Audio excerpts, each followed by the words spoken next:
Sekali lagi kita berjumpa dalam channel saluran bangkit SCSC pada hari yang ketiga. Mari kita sama-sama angkatkan lagu Engkaulah Kekuatanku.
Shalom, selamat pagi, selamat kembali.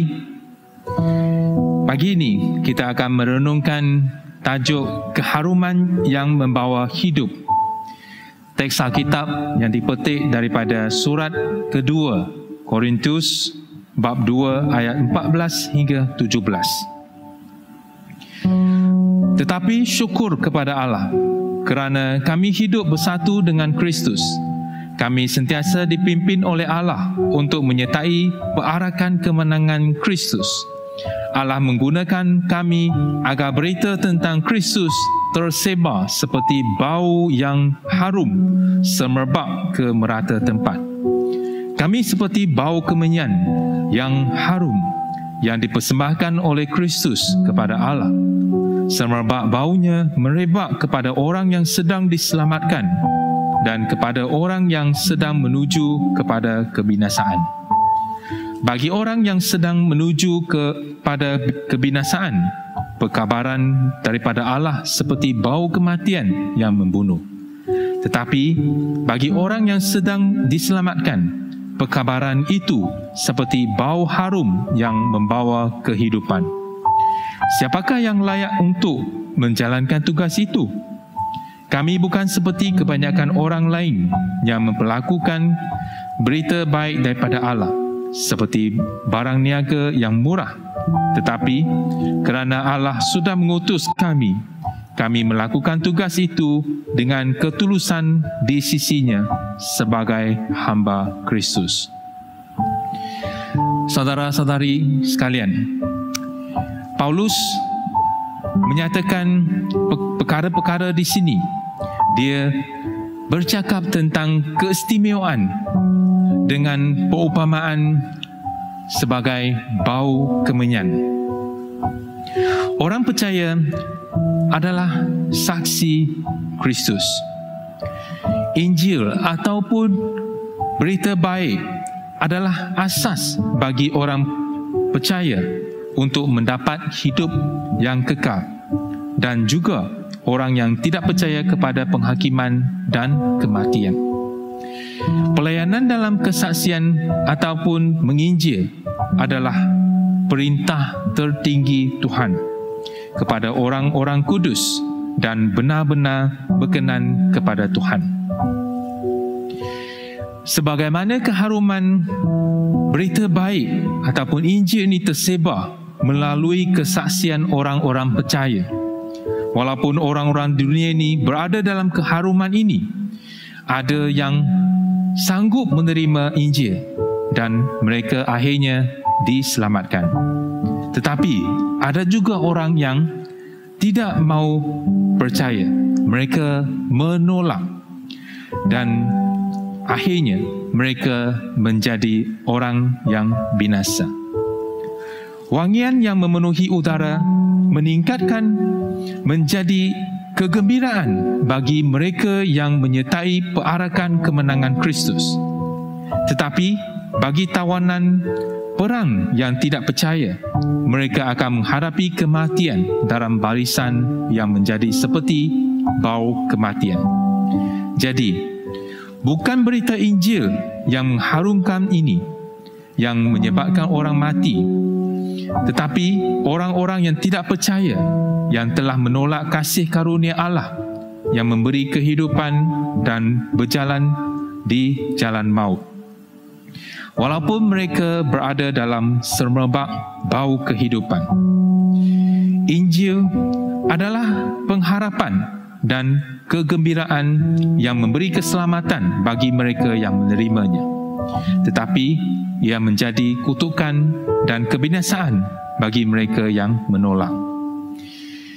Paulus, walaupun dia mengatakan bahawa dia tidak memiliki keharuman ini dengan kuasanya sendiri, tetapi kerana dia bersaksi dan menyatakan wangian Kristus ini, tanpa adanya rahmat Allah yang istimewa, Paulus kata, siapakah yang sanggup melakukan tugas sedemikian? Kerana kesanggupan itu datang daripada Allah. Apabila orang Kristian menyampaikan Injil, Injil itu benar-benar merupakan berita baik kepada sesetengah orang. Jadi mereka yang percaya akan menghidu bau ini yang memberi kehidupan. Tetapi mereka yang tidak percaya, mereka merasakan bau itu sangat menjijikkan. Baunya adalah bau kematian yang akan membuatkan mereka memuak. Jadi di sini kita boleh nampak ia merupakan satu gambaran yang menunjukkan bahawa kita berada dalam perarakan kemenangan Kristus. Pemandangan ini amat mempesonakan di mata dunia. Jadi Paulus, dia mensamakan dirinya sebagai seorang tawanan perang pada mulanya yang diikat dengan rantai. Tetapi selepas dia berada dalam perarakan kemenangan Kristus, dia dibebaskan. Dia telah dibawa masuk ke dalam perarakan kemenangan Kristus. Selain itu, dia juga menggambarkan dirinya sebagai hamba yang membawa kemenyan dan wanyan yang kekal berada dalam perarakan kemenangan ini. Jadi di sini kita boleh nampak perkara yang paling menarik adalah wangian itu. Wangian ini sentiasa akan mengingatkan kita tentang perkara-perkara yang lalu. Contohnya, bau rumput yang baru saja dipotong, dia akan mengimbas kembali kenangan kita pada zaman kanak-kanak. Oleh itu, Paulus berharap agar hidupnya menjadi keharuman yang memenuhi udara dan mengingatkan orang tentang siapa Yesus Kristus. Ini seumpama dia kata, saya akan hidup dengan baik, dengan ketaatan, dengan pengorbanan dan juga bersemangat untuk melayani di hadapan Tuhan. Sehingga ia mengingatkan supaya kita mencontohi Tuhan Yesus Kristus dalam percakapannya ataupun perbuatannya dalam hidup kita. Keharuman Kristus bukan seberapa banyak yang kita lakukan, tetapi bagaimana kita bertindak. Bukan seberapa banyak yang kita katakan, tetapi sama ada kita bersifat manis, lemah lembut, tidak mementingkan diri sendiri, bersedia untuk menyenangkan orang lain dan dengan menegurkan orang lain. Jika hidup kita tersembunyi dalam Tuhan Yesus Kristus, ia akan mempunyai keharuman. Semakin kita mendalami, menjalinkan perhubungan kita dengan Tuhan, semakin banyak keharuman Kristus akan disebarkan. Dan ketika kita hidup bersekutu dengan Yesus Kristus, keharuman itu akan tersebar dalam kehidupan kita. Kegembiraan yang memuaskan dan juga pengorbanan diri terletak kepada kesedaran rohani kita. Kita harus hidup seperti Enoch. Enoch yang selalu hidup akrab dengan Allah dan kehidupannya sentiasa menyenangkan hati Tuhan. Dengan itu, dia diambil oleh Tuhan tanpa dimatikan, tanpa kematian. Jadi, saudara-saudari sekalian, kita sebagai saksi Tuhan, terutamanya kepada Yesus Kristus, kita harus mempunyai keharuman seperti Yesus Kristus, keharuman Yesus Kristus yang hidup di dunia ini dan juga dengan percakapannya. Saudara-saudari, mari kita berdoa. Pertama, doakan bahawa setiap orang Kristian akan menjadi keharuman yang membawa hidup kepada orang di sekeliling kita.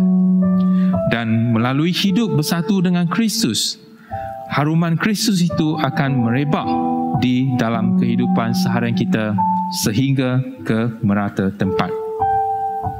Kedua, kita juga doakan bahawa orang Kristian dapat hidup akrab dengan Allah dan kehidupan kita, kelakuan kita percakapan kita akan menyenangkan hatinya.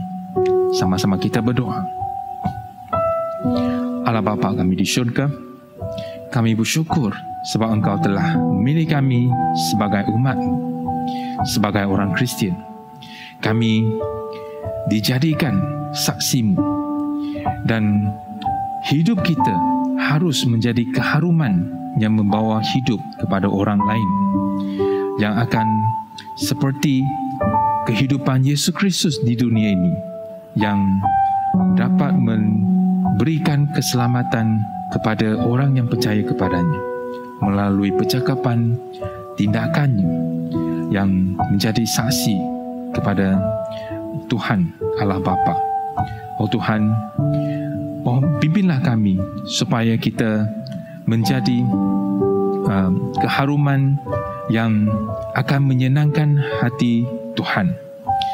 Kami doakan juga bahawa setiap orang Kristian dapat hidup akrab denganmu dan sentiasa menyenangkan hatimu. Tuhan, kami mohon bahawa Engkau akan sentiasa berada dalam hati kita, supaya hidup kita akan membawa keharuman yang hidup, yang akan menyelamatkan orang-orang di sekeliling kita. Tuhan, terima kasih Engkau mendengar doa kami. Dalam nama Tuhan Yesus Kristus, Juru Selamat, kami berdoa. Amin.